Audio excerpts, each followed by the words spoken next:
ಇಂದಿನ ದಿನಾಂಕ 29/7/2026. ಪ್ರಾರ್ಥ ಮುರಳಿ ಬಾಪ್ತಾದ ಮಧುಬನ.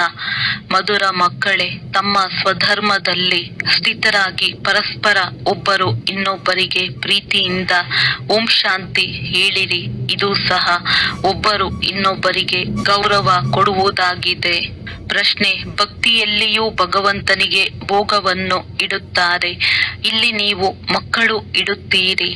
ಈ ಪದ್ಧತಿ ಏಕೆ ಇದೆ? ಉತ್ತರ: ಏಕೆಂದರೆ ಇದು ಸಹ ಅವರ ಪ್ರತಿ ಗೌರವ ಇಡುವುದಾಗಿದೆ. ಬಲೆ ನಿಮಗೆ ತಿಳಿದಿದೆ, ಶಿವ ತಂದೆಯು ನಿರಾಕಾರನಾಗಿದ್ದಾರೆ, ಅಭೋಕ್ತನಾಗಿದ್ದಾರೆ. ಅವರು ಏನನ್ನೂ ತಿನ್ನುವುದಿಲ್ಲ, ಆದರೆ ವಾಸನೆ ಎಂದು ತಲುಪುತ್ತದೆ. ಸರ್ವರ ಸದ್ಗತಿದಾತ ಪತಿತ ಪಾವನ ತಂದೆಯಾಗಿದ್ದಾರೆ. ಅಂದ ಮೇಲೆ ಅವಶ್ಯವಾಗಿ ಅವರಿಗೆ ಭೋಗವನ್ನು ಇಡಬೇಕು. ಗೀತೆ: ನಮ್ಮ ತೀರ್ಥ ಸ್ಥಾನವು ಭಿನ್ನವಾಗಿದೆ. ಓಂ ಶಾಂತಿ. ಮಕ್ಕಳ ಮನಸ್ಸಿನಲ್ಲಿಯೂ ಬಂದಿತು ಓಂ ಶಾಂತಿ. ಹೇಗೆ ಯಾರಿಗಾದರೂ ನಮಸ್ತೆ ಎಂದು ಹೇಳಿದಾಗ ಅವರೂ ಸಹ ನಮಸ್ತೆ ಎಂದು ಹೇಳುತ್ತಾರೆ. ಇಲ್ಲಿ ಓಂ ಶಾಂತಿ ಎಂದು ತಂದೆಯು ಹೇಳಿದರು. ಆಗ ಎಲ್ಲಾ ಮಕ್ಕಳು ಜೊತೆಗೆ ಇವರ ಸಹಿತ ಬ್ರಹ್ಮನ ಆತ್ಮ ಎಲ್ಲರ ಹೃದಯದಿಂದ ಬರುವುದು ಓಂ ಶಾಂತಿ. ಅರ್ಥಾತ್ ನಾವಾತ್ಮರು ಶಾಂತ ಸ್ವರೂಪರಾಗಿದ್ದೇವೆ. ತಂದೆಗೆ ಪ್ರತ್ಯುತ್ತರ ನೀಡಬೇಕಲ್ಲವೇ? ಓಂ ಶಾಂತಿ ಎಂದು ಹೇಳುವುದು ರಿಟರ್ನ್ ಕೊಡುವುದಾಗಿದೆ. ಮತ್ಯಾರು ಅರ್ಥ ಸಹಿತವಾಗಿ ಈ ರೀತಿ ಹೇಳಲು ಸಾಧ್ಯವಿಲ್ಲ. ತಂದೆ ಜ್ಞಾನ ಸೂರ್ಯನೂ ಸಹ ಓಂ ಶಾಂತಿ ಎಂದು ಹೇಳುತ್ತಾರೆ. ಜ್ಞಾನ ಚಂದ್ರನೂ ಓಂ ಶಾಂತಿ ಎಂದು ಹೇಳುತ್ತಾರೆ. ಜ್ಞಾನ ನಕ್ಷತ್ರಗಳೂ ಸಹ ಓಂ ಶಾಂತಿ ಎಂದು ಹೇಳುತ್ತೀರಿ. ನಕ್ಷತ್ರಗಳಲ್ಲಿ ಎಲ್ಲರೂ ಬಂದು ಬಿಟ್ಟರು. ಈಗ ನೀವು ಮಕ್ಕಳಿಗೆ ತಮ್ಮ ಸ್ವಧರ್ಮದ ಬಗ್ಗೆ ಅರಿವಾಗಿದೆ. ನಾವಾತ್ಮರು ಶಾಂತ ಸ್ವರೂಪರು ಮತ್ತು ಶಾಂತಿಧಾಮದ ನಿವಾಸಿಗಳಾಗಿದ್ದೇವೆ. ಇಲ್ಲಿ ನಿಮಗೆ ನಿಶ್ಚಯವಾಗಿದೆ. ನೀವು ಬಹಳ ಚೆನ್ನಾಗಿ ಆತ್ಮವನ್ನು ಅರಿತುಕೊಂಡಿದ್ದೀರಿ. ಮಹಾನ್ ಆತ್ಮ, ಪಾಪಾತ್ಮ ಎಂದು ಹೇಳಲಾಗುತ್ತದೆ. ಆತ್ಮವೇ ಒಂದು ಶರೀರವನ್ನು ಬಿಟ್ಟು ಇನ್ನೊಂದನ್ನು ತೆಗೆದುಕೊಳ್ಳುತ್ತದೆ. ಆದರೆ ಯಾರಿಗೂ ಆತ್ಮದ ಯಥಾರ್ಥ ಪರಿಚಯವಿಲ್ಲ. ನಾವಾತ್ಮರು ಬಹಳ ಸೂಕ್ಷ್ಮವಾಗಿದ್ದೇವೆ. 84 ಜನ್ಮಗಳ ಪಾತ್ರವನ್ನು ಅಭಿನಯಿಸುತ್ತೇವೆ. ಇದು ನಿಮಗೂ ತಿಳಿದಿರಲಿಲ್ಲ, ಮತ್ಯಾರಿಗೂ ತಿಳಿದಿಲ್ಲ. ಈಗ ನೀವು ಮಕ್ಕಳು ಸನ್ಮುಖದಲ್ಲಿ ಕುಳಿತಿದ್ದೀರಿ. ತಂದೆಯನ್ನು ತಮ್ಮವರನ್ನಾಗಿ ಮಾಡಿಕೊಳ್ಳುತ್ತೀರಿ. ಮಕ್ಕಳು ತಂದೆಯಿಂದ ಆಸ್ತಿಯನ್ನು ಪಡೆಯುವುದಕ್ಕಾಗಿಯೇ ತಮ್ಮವರನ್ನಾಗಿ ಮಾಡಿಕೊಳ್ಳುತ್ತೀರಿ. ನೀವು ಮಕ್ಕಳಿಗೆ ತಿಳಿದಿದೆ, ನಾವಾತ್ಮರ ಬೇಅದ್ದಿನ ತಂದೆಯು ಈ ಬ್ರಹ್ಮರವರ ತನುವಿನಲ್ಲಿ ಬಂದಿದ್ದಾರೆ. ಬ್ರಹ್ಮನ ತನುವಿನಲ್ಲಿ ಬಂದು ಆದಿ ಸನಾತನ ದೇವಿ ದೇವತಾ ಧರ್ಮದ ಸ್ಥಾಪನೆ ಮಾಡುತ್ತಾರೆ. ಕಲ್ಪದ ಮೊದಲು ಸಹ ಆದಿ ಸನಾತನ ದೇವಿ ದೇವತಾ ಧರ್ಮ ಅರ್ಥಾತ್ ಸೂರ್ಯವಂಶಿ ರಾಜಧಾನಿಯು ಸ್ಥಾಪನೆಯಾಗಿದೆ. ಈ ಸ್ಥಾಪನಾ ಕಾರ್ಯವನ್ನು ಕಲ್ಪ ಕಲ್ಪವೂ ತಂದೆಯೇ ಮಾಡುತ್ತಾರೆ. ಅವರಿಗೆ ಭಗವಂತನೆಂದು ಹೇಳಲಾಗುತ್ತದೆ. ಭಗವಂತ ತಂದೆಯಿಂದ ಎಲ್ಲರೂ ಬೇಡುತ್ತಾರೆ, ನಮ್ಮ ದುಃಖವನ್ನು ದೂರ ಮಾಡಿ ಸುಖ ಕೊಡಿ ಎಂದು. ಯಾವಾಗ ಸುಖವು ಪ್ರಾಪ್ತಿಯಾಗುತ್ತದೆಯೋ ಆಗ ಬೇಡುವ ಅವಶ್ಯಕತೆ ಇರುವುದಿಲ್ಲ. ಇಲ್ಲಿಯೇ ಬೇಡುತ್ತಾರೆ. ಏಕೆಂದರೆ ಇಲ್ಲಿ ದುಃಖವಿದೆ. ಅಲ್ಲಿ ಏನನ್ನೂ ಬೇಡುವ ಅವಶ್ಯಕತೆ ಇರುವುದಿಲ್ಲ. ಏಕೆಂದರೆ ತಂದೆಯು ಎಲ್ಲವನ್ನೂ ಕೊಟ್ಟು ಹೋಗುತ್ತಾರೆ. ಆದ್ದರಿಂದ ಸತ್ಯಯುಗದಲ್ಲಿ ಯಾರೂ ಸಹ ತಂದೆಯನ್ನು ನೆನಪು ಮಾಡುವುದಿಲ್ಲ. ತಂದೆಯು ತಿಳಿಸುತ್ತಾರೆ, ಮಕ್ಕಳನ್ನು ನಾನು ಸುಖಧಾಮದ ಮಾಲೀಕರನ್ನಾಗಿ ಮಾಡುತ್ತೇನೆ. ನೀವು ಮಕ್ಕಳು ತಿಳಿದುಕೊಳ್ಳುತ್ತೀರಿ, ಈ ತಂದೆಯಿಂದ ನಾವು ಪುನಃ ಸುಖಧಾಮದ ಆಸ್ತಿಯನ್ನು ಪಡೆಯುತ್ತಿದ್ದೇವೆ. ಬೇಅದ್ದಿನ ತಂದೆಯಿಂದ ಬೇಅದ್ದಿನ ಸುಖ ಪಡೆಯುತ್ತೇವೆ. ಭಕ್ತಿ ಮಾರ್ಗವು ಹೇಗೆ ನಡೆಯುತ್ತದೆ? ಮನುಷ್ಯ ಸೃಷ್ಟಿರೂಪಿ ವೃಕ್ಷದ ಉತ್ಪತ್ತಿ, ಪಾಲನೆ ಮತ್ತು ವಿನಾಶವು ಹೇಗಾಗುತ್ತದೆ ಮತ್ತು ಡ್ರಾಮಾದ ಆದಿ ಮಧ್ಯ ಅಂತ್ಯವೇನೆಂಬುದನ್ನು ನಿಮಗೆ ತಿಳಿಸಲಾಗುತ್ತದೆ. ಇದು ಸಾಕಾರಿ ಪ್ರಪಂಚ, ಇದು ನಿರಾಕಾರಿ ಪ್ರಪಂಚವಾಗಿದೆ. ಮಕ್ಕಳಿಗೆ ತಿಳಿದಿದೆ, ನಾವು ಅರ್ಧ ಕಲ್ಪ ಭಕ್ತಿ ಮಾಡಿದೆವು. ಈಗ ಕಲಿಯುಗದ ಅಂತ್ಯವಾಗಿದೆ. ಸಂಗಮದಲ್ಲಿಯೇ ಆಸ್ತಿಯು ಸಿಗುತ್ತದೆ. ಇದನ್ನು ಮಕ್ಕಳು ಚೆನ್ನಾಗಿ ತಿಳಿದುಕೊಳ್ಳಬೇಕು. ನಾವೀಗ ಸಂಗಮದಲ್ಲಿದ್ದೇವೆ ಎಂಬುದನ್ನು ನೀವು ಮಕ್ಕಳೇ ತಿಳಿದುಕೊಳ್ಳುತ್ತೀರಿ. ಮತ್ಯಾರಿಗೂ ನೀವು ಪರಿಚಯ ಕೊಡುವವರೆಗೆ ಅರ್ಥವಾಗುವುದಿಲ್ಲ. ಅವಶ್ಯವಾಗಿ ಸಂಗಮ ಯುಗವು ಬರುತ್ತದೆ. ಆಗಲೇ ಹಳೆಯ ಪ್ರಪಂಚವು ಬದಲಾಗಿ ಹೊಸದಾಗುತ್ತದೆ. ಇದು ಹಳೆಯ ಪ್ರಪಂಚವಾಗಿದೆ. ಇದಕ್ಕೆ ಕಲಿಯುಗವೆಂದು ಹೇಳಲಾಗುತ್ತದೆ. ಇದನ್ನು ಸಹ ನೀವು ತಿಳಿದುಕೊಂಡಿದ್ದೀರಿ. ಮೊಟ್ಟ ಮೊದಲು ಇಡೀ ಪ್ರಪಂಚದಲ್ಲಿ ಒಂದೇ ಧರ್ಮವಿರುತ್ತದೆ. ಹೊಸ ಪ್ರಪಂಚದಲ್ಲಿ ಕೇವಲ ಭಾರತ ಖಂಡವೇ ಇರುತ್ತದೆ. ಕಡಿಮೆ ಜನಸಂಖ್ಯೆ ಇರುತ್ತದೆ. ಹೊಸ ಪ್ರಪಂಚಕ್ಕೆ ಸ್ವರ್ಗವೆಂದು ಹೇಳಲಾಗುತ್ತದೆ. ಇದರಿಂದಲೇ ಹೊಸ ಪ್ರಪಂಚದಲ್ಲಿ ಹೊಸ ಭಾರತವಿತ್ತು. ಈಗ ಹಳೆಯ ಪ್ರಪಂಚದಿಂದ ಹಳೆಯ ಭಾರತವಾಗುವುದು ಎಂಬುದು ಸಿದ್ಧವಾಗುತ್ತದೆ. ಹೊಸ ಪ್ರಪಂಚ ಹೊಸ ಭಾರತವಾಗಲಿ, ಹೊಸ ದೆಹಲಿಯಾಗಲಿ ಎಂದು ಗಾಂಧೀಜಿಯೂ ಸಹ ಹೇಳುತ್ತಿದ್ದರು. ಈಗ ಹೊಸ ಭಾರತವಾಗಲಿ, ಹೊಸ ದೆಹಲಿಯಾಗಲಿ ಇಲ್ಲ. ನವ ಭಾರತದಲ್ಲಿ ಈ ಲಕ್ಷ್ಮೀನಾರಾಯಣರ ರಾಜ್ಯವಿತ್ತು. ಈಗ ಅದೇ ಭಾರತದಲ್ಲಿ ರಾವಣ ರಾಜ್ಯವಿದೆ. ಇದನ್ನು ಬರೆಯಬೇಕು. ಹೊಸ ಪ್ರಪಂಚ ಹೊಸ ದೆಹಲಿಯು ಇಂತಹ ಸಮಯದಿಂದ ಈ ಸಮಯದವರೆಗೆ ಇವರ ರಾಜ್ಯವಿತ್ತು ಎಂದು ಯಾರು ಹೊಸ ಪ್ರಪಂಚವನ್ನು ಸ್ಥಾಪನೆ ಮಾಡುವವರಿದ್ದಾರೆಯೋ ಅವರೇ ಇದನ್ನು ತಿಳಿಸಬಲ್ಲರು. ಬ್ರಹ್ಮರವರ ಮೂಲಕ ಹೊಸ ಪ್ರಪಂಚ ಸ್ವರ್ಗವನ್ನು ಸ್ಥಾಪನೆ ಮಾಡುತ್ತಾರೆ. ಆ ಸ್ವರ್ಗದ ಆಸ್ತಿಯನ್ನು ಪಡೆಯುವುದಕ್ಕಾಗಿ ನೀವು ಬರುತ್ತೀರಿ. ತಂದೆಯು ನಿಮಗೆ ಯುಕ್ತಿಯನ್ನು ತಿಳಿಸುತ್ತಾರೆ ಅಥವಾ ಪುರುಷಾರ್ಥ ಮಾಡಿಸುತ್ತಾರೆ. ಸನ್ಮುಖದಲ್ಲಿಯೂ ಮಿಲನ ಮಾಡಲು ಬರುತ್ತೀರಿ ಅಥವಾ ಅಲ್ಲಿಯೂ ಕುಳಿತು ಓದುತ್ತೀರಿ. ಸನ್ಮುಖದಲ್ಲಿ ಮಿಲನ ಮಾಡಬೇಕೆಂದು ಮನಸ್ಸಾಗುತ್ತದೆ. ಆ ಮನುಷ್ಯರೊಂದಿಗೆ ಮಿಲನ ಮಾಡುತ್ತಾರೆ. ನಾವು ಶಿವ ತಂದೆಯೊಂದಿಗೆ ಮಿಲನ ಮಾಡಲು ಹೋಗುತ್ತೇವೆಂದು ನೀವು ಹೇಳುತ್ತೀರಿ. ಆಗ ಅವರಂತೂ ನಿರಾಕಾರನಲ್ಲವೇ ಎಂದು ಹೇಳುತ್ತಾರೆ. ನಾವಾತ್ಮರು ನಿರಾಕಾರಿಯಾಗಿದ್ದೇವೆ. ನಾವು ಸಹ ಇಲ್ಲಿ ಪಾತ್ರವನ್ನು ಅಭಿನಯಿಸಲು ಬರುತ್ತೀವಲ್ಲವೇ? ಯಾರಿಗೆ ಹೆಸರಿದೆಯೋ ಅವರು ಅವಶ್ಯವಾಗಿ ಪಾತ್ರಧಾರಿಯೂ ಆಗಿರುತ್ತಾರೆ. ಅಂದ ಮೇಲೆ ಭಗವಂತನಿಗೂ ಹೆಸರಿದೆಯಲ್ಲವೇ? ನಿರಾಕಾರ ಶಿವನಿಗೆ ಭಗವಂತನೆಂದು ಹೇಳಲಾಗುತ್ತದೆ. ಮತ್ಯಾರಿಗೂ ಭಗವಂತನೆಂದು ಹೇಳುವುದಿಲ್ಲ. ಭಗವಂತನೆಂದು ನಿರಾಕಾರನಿಗೆ ಗಾಯನವಿದೆ. ಅವರ ಪೂಜೆಯು ನಡೆಯುತ್ತದೆ. ಆತ್ಮರಿಗೂ ಪೂಜೆಯಾಗುತ್ತದೆ. ರುದ್ರ ಯಜ್ಞವನ್ನು ರಚಿಸುತ್ತಾರಲ್ಲವೇ? ಅದರಲ್ಲಿ ಮಣ್ಣಿನ ಸಾಲಿಗ್ರಾಮಗಳನ್ನು ಮಾಡುತ್ತಾರೆ. ಕಲ್ಲಿನಿಂದ ಅಥವಾ ಮಣ್ಣಿನಿಂದ ಮಾಡಿಸುತ್ತಾರೆ. ಮಣ್ಣಿನಿಂದ ಮಾಡಿರುವುದನ್ನು ಕೆಡಿಸಲು ಮತ್ತೆ ತಯಾರಿಸಲು ಸಹಜವಾಗುತ್ತದೆ. ಪ್ರಪಂಚವಂತೂ ಈ ಮಾತುಗಳನ್ನು ಅರಿತುಕೊಂಡಿಲ್ಲ. ರುದ್ರ ಯಜ್ಞದಲ್ಲಿ ಎಷ್ಟೊಂದು ಆತ್ಮರ ಪೂಜೆಯಾಗುತ್ತದೆ. ಎಷ್ಟು ಆತ್ಮರ ಪೂಜೆ ಮಾಡಬಹುದು? ಮಕ್ಕಳಂತೂ ಅನೇಕರಿದ್ದಾರೆ. ಭಕ್ತರೆಲ್ಲರೂ ಭಗವಂತನ ಮಕ್ಕಳಾಗಿದ್ದಾರೆ. ತಂದೆಯನ್ನು ನೆನಪು ಮಾಡುತ್ತಾರೆ. ತಂದೆಯು ತಿಳಿಸುತ್ತಾರೆ. ಶಿವ ತಂದೆಯು ಭಾರತದಲ್ಲಿಯೇ ಬರುತ್ತಾರೆ. ನೀವು ಕೆಲವರೇ ಅವರ ಸಹಯೋಗಿಗಳು. ಈಶ್ವರಿಯ ಸೇವಾದಾರಿಗಳಾಗುತ್ತೀರಿ. ಅವರ ನೆನಪಾರ್ಥವಾಗಿಯೇ ಭಕ್ತರು ಸಾಲಿಗ್ರಾಮಗಳನ್ನು ಮಾಡಿ ಪೂಜಿಸುತ್ತಾರೆ. ಯಜ್ಞವನ್ನು ರಚಿಸಿದಾಗ ಅದರಲ್ಲಿ ಚಿಕ್ಕ ಯಜ್ಞವೂ ಇರುತ್ತದೆ, ದೊಡ್ಡದ್ದು ಇರುತ್ತದೆ. ದೊಡ್ಡ ಸಾಹುಕಾರರು ದೊಡ್ಡ ಯಜ್ಞವನ್ನು ರಚಿಸುತ್ತಾರೆ. ಲಕ್ಷಗಟ್ಟಲೆ ಸಾಲಿಗ್ರಾಮಗಳನ್ನು ಮಾಡುತ್ತಾರೆ. ಚಿಕ್ಕ ಯಜ್ಞವಾಗಿದ್ದರೆ 5-10 ಸಾವಿರ ಮಾಡಿಸುತ್ತಾರೆ. ಎಷ್ಟೆಷ್ಟು ಸಾಹುಕಾರರು ಅದರಂತೆಯೇ ಯಜ್ಞ ಮತ್ತು ಅಷ್ಟು ಸಾಲಿಗ್ರಾಮಗಳನ್ನು ಮಾಡಿಸುತ್ತಾರೆ. ಒಬ್ಬ ಶಿವ ಉಳಿದೆಲ್ಲ ಸಾಲಿಗ್ರಾಮಗಳನ್ನು ಮಾಡಿಸುತ್ತಾರೆ. ಮತ್ತೆ ಅಷ್ಟೊಂದು ಬ್ರಾಹ್ಮಣರು ಮಾಡಬೇಕು. ಅನೇಕರು ಯಜ್ಞವನ್ನು ನೋಡಿರುತ್ತೀರಿ. ನಿಮಗೆ ತಿಳಿದಿದೆ, ತಂದೆಯು ನಾವು ಮಕ್ಕಳ ಸೇವೆ ಮಾಡುತ್ತಾರೆ, ನಾವು ಮತ್ತೆ ಅನ್ಯರ ಸೇವೆ ಮಾಡುತ್ತೇವೆ, ಆದ್ದರಿಂದ ಪೂಜೆಯಾಗುತ್ತದೆ. ನೀವೀಗ ಪೂಜ್ಯರಾಗುತ್ತೀರಿ. ಆತ್ಮವು ಹೇಳುತ್ತದೆ, ಬಾಬಾ ತಾವಂತೂ ಸದಾ ಪೂಜ್ಯನಾಗಿದ್ದೀರಿ, ನಮ್ಮನ್ನು ಪೂಜ್ಯರನ್ನಾಗಿ ಮಾಡುತ್ತಿದ್ದೀರಿ.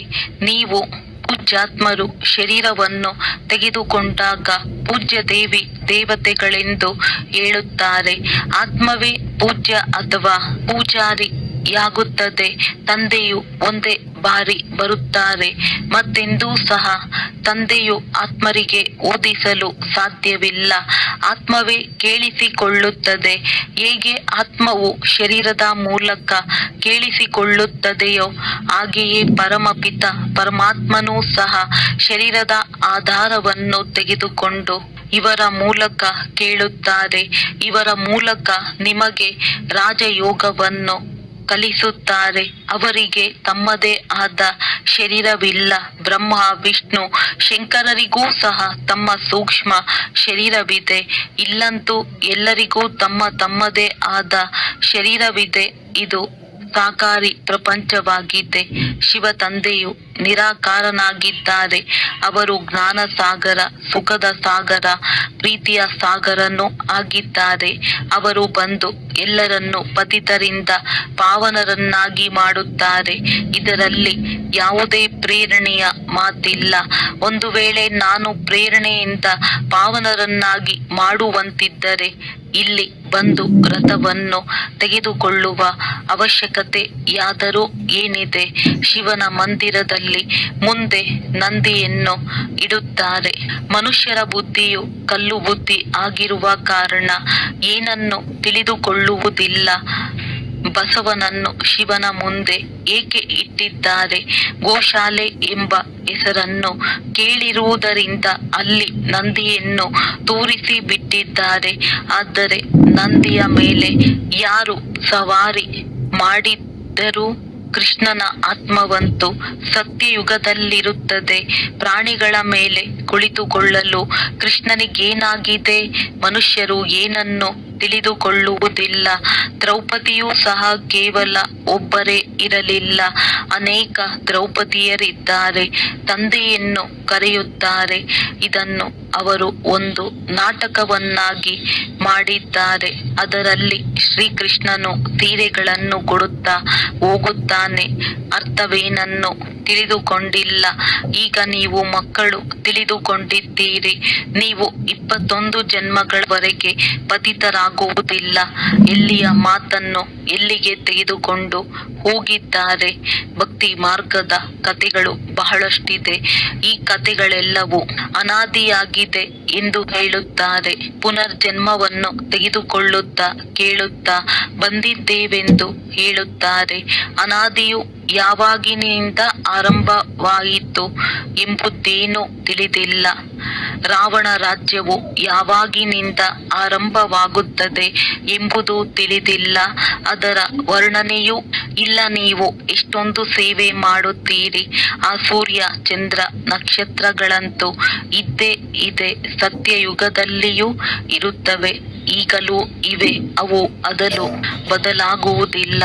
ನೀವೀಗ ಭಾರತವನ್ನೇ ಪುನಃ ಅಂಧಕಾರದಿಂದ ತೆಗೆದು ಪ್ರಕಾಶತೆಯಲ್ಲಿ ತರುವುದಕ್ಕೆ ನಿಮಿತ್ತರಾಗಿದ್ದೀರಿ. ಭಕ್ತಿ ಮಾರ್ಗಕ್ಕೆ ಅಂಧಕಾರವೆಂದು ಹೇಳಲಾಗುತ್ತದೆ. ನಿಮ್ಮ ಮಹಿಮೆ ಇದೆ. ನೀವು ಧರಣಿಯ ನಕ್ಷತ್ರಗಳಾಗಿದ್ದೀರಿ. ನಕ್ಷತ್ರಗಳಿದ್ದಾರೆ ಅಂದ ಮೇಲೆ ಸೂರ್ಯ ಚಂದ್ರರು ಇರಬೇಕು. ಇದು ನಿಮ್ಮ ಆತ್ಮಿಕ ತೀರ್ಥ ಸ್ಥಾನವಾಗಿದೆ. ನೀವು ಇಂತಹ ಯಾತ್ರೆ ಮಾಡುತ್ತೀರಿ. ಅಲ್ಲಿಂದ ಮತ್ತೆ ಇದೇ ಮೃತ್ಯು ಲೋಕದಲ್ಲಿ ಬರುವುದಿಲ್ಲ. ಈಗ ಇದು ಮೃತ್ಯು ಲೋಕವಾಗಿದೆ. ಮತ್ತೆ ಇಲ್ಲಿಯೇ ಅಮರ ಲೋಕವಾಗುವುದು. ದ್ವಾಪರದಿಂದ ಮೃತ್ಯು ಲೋಕವು ಆರಂಭವಾಗುತ್ತದೆ. ನೀವೀಗ ಅಮರ ಲೋಕದಲ್ಲಿ ಹೋಗುವುದಕ್ಕಾಗಿ ಸತ್ಯವಾದ ಅಮರ ಕಥೆಯನ್ನು ಕೇಳುತ್ತಿದ್ದೀರಿ. ನೀವು ತಿಳಿದುಕೊಂಡಿದ್ದೀರಿ. ನಾವಾತ್ಮರ ಯಾತ್ರೆಯು ಭಿನ್ನವಾಗಿದೆ. ನೀವಿಲ್ಲಿ ಕುಳಿತಲ್ಲಿಯೇ ಯಾತ್ರೆ ಮಾಡುವ ಪುರುಷಾರ್ಥ ಮಾಡುತ್ತೀರಿ. ನೆನಪಿನಿಂದಲೇ ನಿಮ್ಮ ವಿಕರ್ಮಗಳು ವಿನಾಶವಾಗುತ್ತವೆ.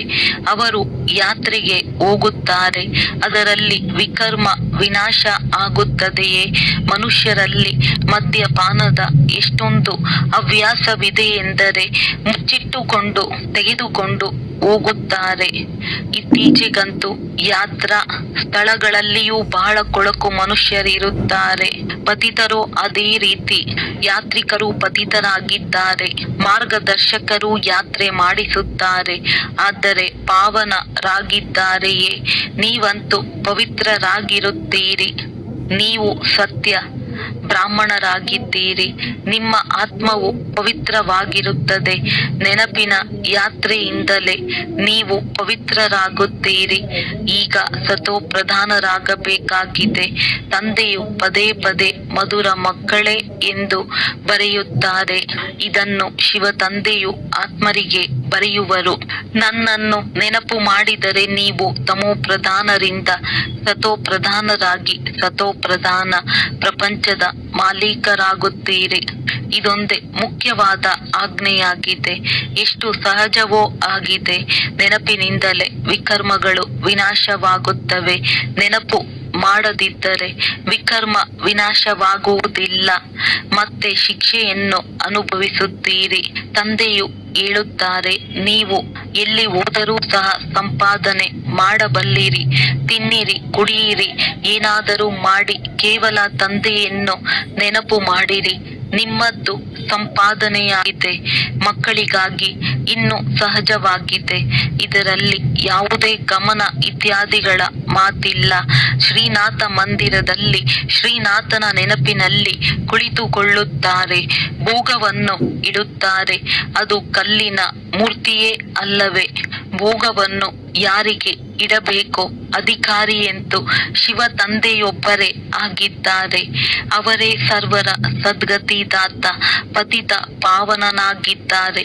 ತಂದೆಯು ಹೇಳುತ್ತಾರೆ, ನಾನಂತೂ ಸ್ವೀಕಾರ ಮಾಡುವುದಿಲ್ಲ. ನೀವು ನನ್ನ ಮೇಲೆ ನೀರು ಹಾಲನ್ನು ಎರೆಯುತ್ತೀರಿ, ಈ ಭೋಗವನ್ನು ಇಡುತ್ತೀರಿ. ಏಕೆ? ನಾನಂತೂ ನಿರಾಕಾರ ಅಭೋಕ್ತನಾಗಿದ್ದೇನೆ. ನನಗೇನು ಪೂಜೆ ಮಾಡುತ್ತೀರಿ? ನನ್ನ ಮುಂದೆ ಭೋಗವನ್ನು ಇಡುತ್ತಾರೆ.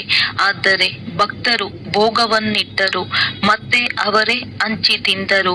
ನೀವು ತಿಳಿದುಕೊಂಡಿದ್ದೀರಿ, ಶಿವ ತಂದೆಗೆ ಭೋಗವನ್ನಂತೂ ಅವಶ್ಯವಾಗಿ ಇಡಬೇಕು, ಮತ್ತೆ ನೀವೇ ಹಂಚಿ ತಿನ್ನುತ್ತೀರಿ. ಆದರೆ ಇದು ಗೌರವ ಕೊಡುವುದಾಗಿದೆ. ನಾವು ಶಿವ ತಂದೆಗೆ ಭೋಗವನ್ನು ಇಡುತ್ತೇವೆ, ಏಕೆಂದರೆ ಇದು ಶಿವ ತಂದೆಯ ಭಂಡಾರವಾಗಿದೆಯಲ್ಲವೇ? ಯಾರ ಭಂಡಾರವಾಗಿದೆಯೋ ಅವರಿಗೆ ಭೋಗವನ್ನು ಅವಶ್ಯವಾಗಿ ಇಡಬೇಕಾಗಿದೆ. ಬಲೆ, ನೀವು ಭೋಗವನ್ನಿಡುತ್ತೀರಿ, ನೀವು ಮಕ್ಕಳೇ ತಿನ್ನುತ್ತೀರಿ. ಈ ಬ್ರಹ್ಮರವರು ತಿನ್ನಬಹುದು, ನಾನು ತಿನ್ನುವುದಿಲ್ಲ. ಬಾಕಿ ಪರಿಮಳವಂತೂ ಬರುತ್ತದೆ ಎಲ್ಲವೇ? ಬಹಳ ಚೆನ್ನಾಗಿ ಭೋಗವನ್ನು ತಯಾರಿಸಿದ್ದಾರೆ. ಹೇಳುವುದಕ್ಕಾಗಿ ಕರ್ಮೇಂದ್ರಿಯಗಳಂತೂ ಇವೆಯಲ್ಲವೇ? ಈ ಬ್ರಹ್ಮರವರು ತಿನ್ನಬಹುದು. ಈ ಶರೀರವೂ ಇವರದ್ದಾಗಿದೆ. ನಾನು ಕೇವಲ ಇವರಲ್ಲಿ ಪ್ರವೇಶ ಮಾಡುತ್ತೇನೆ. ನೀವು ಮಕ್ಕಳನ್ನು ಪತಿತರಿಂದ ಪಾವನರನ್ನಾಗಿ ಮಾಡಲು ಕೇವಲ ಇವರ ಬಾಯಿಯನ್ನು ಉಪಯೋಗಿಸುತ್ತೇನೆ. ಗೋಮುಖವೆಂದು ಹೇಳುತ್ತಾರಲ್ಲವೇ? ಇವರು ಗೋವು ಆಗಿದ್ದಾರೆ. ನಿಮಗೆ ತಿಳಿದಿದೆ, ಇವರ ಮೂಲಕವೇ ನಿಮ್ಮನ್ನು ದತ್ತು ಮಾಡಿಕೊಳ್ಳಲಾಗುತ್ತದೆ. ಇವರು ಮಾತಾಪಿತಾ ಇಬ್ಬರೂ ಆಗಿದ್ದಾರೆ. ಆದರೆ ಮಾತೆಯರನ್ನು ಸಂಭಾಲನೆ ಮಾಡುವುದು ಯಾರು? ಆದ್ದರಿಂದ ಡ್ರಾಮಾ ಅನುಸಾರ ಸರಸ್ವತಿಯನ್ನು ನಿಮಿತ್ತ ಮಾಡಲಾಯಿತು. ತಾಯಿ ಗುರುವಿನ ಮಹಿಮೆಯೂ ಬೇಕಲ್ಲವೇ? ಗುರುವಂತೂ ಮೊದಲ ನಂಬರಿನಲ್ಲಿ ಇವರು ಪ್ರಸಿದ್ಧವಾಗಿದ್ದಾರೆ. ಗುರು ಬ್ರಹ್ಮ ಸರಿಯಾಗಿದೆ. ಎಂತಹ ತಂದೆಯೋ ಅಂತಹ ಮಾಡುವಂತಹ ಮಕ್ಕಳು. ನೀವು ಬ್ರಾಹ್ಮಣರೂ ಸಹ ಸತ್ಯ ಗುರುಗಳಾಗುತ್ತೀರಿ. ಎಲ್ಲರಿಗೆ ಸ್ವರ್ಗದ ಸತ್ಯ ಮಾರ್ಗವನ್ನು ತಿಳಿಸುತ್ತೀರಿ. ಆತ್ಮವೇ ಬಾಯಿಯಿಂದ ಮಾರ್ಗವನ್ನು ತಿಳಿಸುತ್ತದೆ. ಮನ್ಮನಾಭವ, ಮಧ್ಯಾಜೀಭವ, ತಂದೆ ತಾಯಿ ಮಕ್ಕಳು ಎಲ್ಲರೂ ಅದೇ ಮಾರ್ಗವನ್ನು ತಿಳಿಸುತ್ತೀರಿ. ನೀವಿಲ್ಲಿ ಸನ್ಮುಖದಲ್ಲಿ ಕುಳಿತಿದ್ದೀರಿ, ಆದ್ದರಿಂದ ನೆನಪಿರುತ್ತದೆ. ಮತ್ತೆ ಮನೆಗೆ ಹೋಗುತ್ತೀರೆಂದರೆ ಅನೇಕ ಮಕ್ಕಳು ಮರೆತು ಹೋಗುತ್ತೀರಿ. ತಂದೆಯ ಬಳಿ ಬಂದಿದ್ದೀವೆಂದು ಇಲ್ಲಿ ಆನಂದವಾಗುತ್ತದೆ. ತಂದೆಯು ಹೇಳುತ್ತಾರೆ, ಮಕ್ಕಳೇ, ಸ್ವದರ್ಶನ ಚಕ್ರಧಾರಿಗಳಾಗಿ ಈ ಯುಕ್ತಿಯನ್ನು ತಿಳಿಸಿ ಮುಕ್ತಿಧಾಮ ತಂದೆಯನ್ನು ಮತ್ತು ಆಸ್ತಿಯನ್ನು ನೆನಪು ಮಾಡಿ. ಒಳ್ಳೆಯದು. ಮಧುರಾತಿ ಮಧುರ ಅಗಲಿ ಹೋಗಿ ಮರಳಿ ಸಿಕ್ಕಿರುವ ಮಕ್ಕಳ ಪ್ರತಿ ಮಾತಿತ ಬಾಪ್ ದಾದಾರವರ ನೆನಪು, ಪ್ರೀತಿ ಹಾಗೂ ಸುಪ್ರಭಾತ. ಆತ್ಮಿಕ ಮಕ್ಕಳಿಗೆ ಆತ್ಮಿಕ ತಂದೆಯ ನಮಸ್ತೆ. ಧಾರಣೆಗಾಗಿ ಮುಖ್ಯ ಸಾರ: ಪರಸ್ಪರ ಒಬ್ಬರು ಇನ್ನೊಬ್ಬರಿಗೆ ಹಾಗೂ ತಂದೆಗೆ ಯಥಾರ್ಥ ಗೌರವ ಕೊಡಬೇಕಾಗಿದೆ. ಬಲೆ ತಂದೆಯು ಅಭೋಕ್ತನಾಗಿದ್ದಾರೆ, ಆದರೆ ಯಾರ ಭಂಡಾರದಿಂದ ಪಾಲನೆಯಾಗುತ್ತಿದೆಯೋ ಅವರಿಗೆ ಅವಶ್ಯವಾಗಿ ಮೊದಲು ಸ್ವೀಕಾರ ಮಾಡಿಸಬೇಕಾಗಿದೆ. ಪೂಜ್ಯನೀಯರಾಗಲು ಈಶ್ವರನ ಸೇವಾದಾರಿಗಳಾಗಬೇಕಾಗಿದೆ. ತಂದೆಯ ಜೊತೆ ಸೇವೆಯಲ್ಲಿ ಸಹಯೋಗಿಗಳಾಗಬೇಕು. ಯಾವಾಗ ಆತ್ಮ ಮತ್ತು ಶರೀರ ಎರಡು ಪಾವನವಾಗುವುದೋ ಆಗ ಪೂಜೆಯಾಗುವುದು. ವರದಾನ: ತಮ್ಮ ಬಗ್ಗೆ ಅಥವಾ ಸರ್ವ ಆತ್ಮರ ಬಗ್ಗೆ ಲಾಫುಲ್ ನಿಯಮಬದ್ಧ ಆಗುವಂತಹ ಲಾ ಮೇಕರ್, ನಿಯಮ ರೂಪಿಸುವ ನ್ಯೂ ವರ್ಲ್ಡ್ ಮೇಕರ್, ಹೊಸ ಪ್ರಪಂಚದ ನಿರ್ಮಾತ ಭವ. ಯಾರು ಸ್ವಯಂನ ಬಗ್ಗೆ ನಿಯಮಬದ್ಧವಾಗಿ ಇರುತ್ತಾರೆಯೋ ಅವರೇ ಅನ್ಯರ ಬಗ್ಗೆಯೂ ನಿಯಮಬದ್ಧರಾಗಲು ಸಾಧ್ಯವಾಗುವುದು. ಯಾರು ತನ್ನ ನಿಯಮಗಳನ್ನೇ ಮುರಿಯುತ್ತಾರೆಯೋ ಅವರು ಅನ್ಯರ ಮೇಲೆ ನಿಯಮವನ್ನು ಚಲಾಯಿಸಲು ಸಾಧ್ಯವಿಲ್ಲ. ಆದ್ದರಿಂದ ತಮ್ಮನ್ನು ತಾವು ನೋಡಿಕೊಳ್ಳಿರಿ. ಮುಂಜಾನೆಯಿಂದ ರಾತ್ರಿಯವರೆಗೂ ಮನಸ್ಸಿನ ಸಂಕಲ್ಪದಲ್ಲಿ, ವಾಣಿಯಲ್ಲಿ, ಕರ್ಮದಲ್ಲಿ ಸಂಪರ್ಕ ಅಥವಾ ಒಬ್ಬರಿನ್ನೊಬ್ಬರಿಗೆ ಸಹಯೋಗ ಕೊಡುವುದರಲ್ಲಿ ಅಥವಾ ಸೇವೆಯಲ್ಲಿ ಎಲ್ಲಿಯೂ ನಿಯಮಗಳ ಉಲ್ಲಂಘನೆಯಂತೂ ಆಗುತ್ತಿಲ್ಲವೇ? ಯಾರು ನಿಯಮಗಳನ್ನು ರೂಪಿಸುವವರು ಆಗಿರುತ್ತಾರೆ ಅವರು ನಿಯಮಗಳ ಉಲ್ಲಂಘನೆ ಮಾಡುವವರಾಗಲು ಸಾಧ್ಯವಿಲ್ಲ. ಯಾರು ಈ ಸಮಯದಲ್ಲಿ ಲಾ ಮೇಕರ್ ಆಗುತ್ತಾರೆಯೋ ಅವರೇ ಪೀಸ್ ಮೇಕರ್, ಹೊಸ ಪ್ರಪಂಚದ ನಿರ್ಮಾತರಾಗುತ್ತಾರೆ. ಸ್ಲೋಗನ್: ಕರ್ಮವನ್ನು ಮಾಡುತ್ತಾ ಕರ್ಮದ ಒಳ್ಳೆಯ ಅಥವಾ ಕೆಟ್ಟದರ ಪ್ರಭಾವದಲ್ಲಿ ಬರದೆ ಇರುವುದೇ ಕರ್ಮಾತೀತ ಸ್ಥಿತಿ ಆಗಿದೆ. ಅವ್ಯಕ್ತ ಸೂಚನೆ: ಜ್ವಾಲಾ ಸ್ವರೂಪ ಸ್ಥಿತಿಯಲ್ಲಿರುತ್ತಾ ಶಕ್ತಿಶಾಲಿ ನೆನಪಿನ ಅನುಭವ ಮಾಡಿ. ಜ್ವಾಲಾ ಸ್ವರೂಪದ ನೆನಪಿಗಾಗಿ ಮನಸ್ಸು ಮತ್ತು ಬುದ್ಧಿ ಎರಡಕ್ಕೂ ಒಂದಂತೂ ಶಕ್ತಿಶಾಲಿ ಬ್ರೇಕ್ ಬೇಕು ಮತ್ತು ಬಾಗುವ ಶಕ್ತಿಯೂ ಬೇಕು. ಇದರಿಂದ ಬುದ್ಧಿಯ ಶಕ್ತಿ ಅಥವಾ ಯಾವುದೇ ಶಕ್ತಿ ವ್ಯರ್ಥವಾಗದೆ ಜಮಾವಾಗುತ್ತಾ ಹೋಗುತ್ತದೆ. ಎಷ್ಟು ಜಮಾವಾಗುತ್ತದೆ ಅಷ್ಟೇ ಪರಿಶೀಲಿಸುವ, ನಿರ್ಣಯ ಮಾಡುವ ಶಕ್ತಿ ಹೆಚ್ಚುತ್ತದೆ. ಅದಕ್ಕೆ ಈಗ ಸಂಕಲ್ಪಗಳ ಹಾಸಿಗೆ ಬಂದ್ ಮಾಡಿ, ಅರ್ಥಾತ್ ಸಂಕ್ಷಿಪ್ತಗೊಳಿಸುವ ಶಕ್ತಿ ಧಾರಣೆ ಮಾಡಿರಿ. ಒಳ್ಳೆಯದು. ಓಂ ಶಾಂತಿ.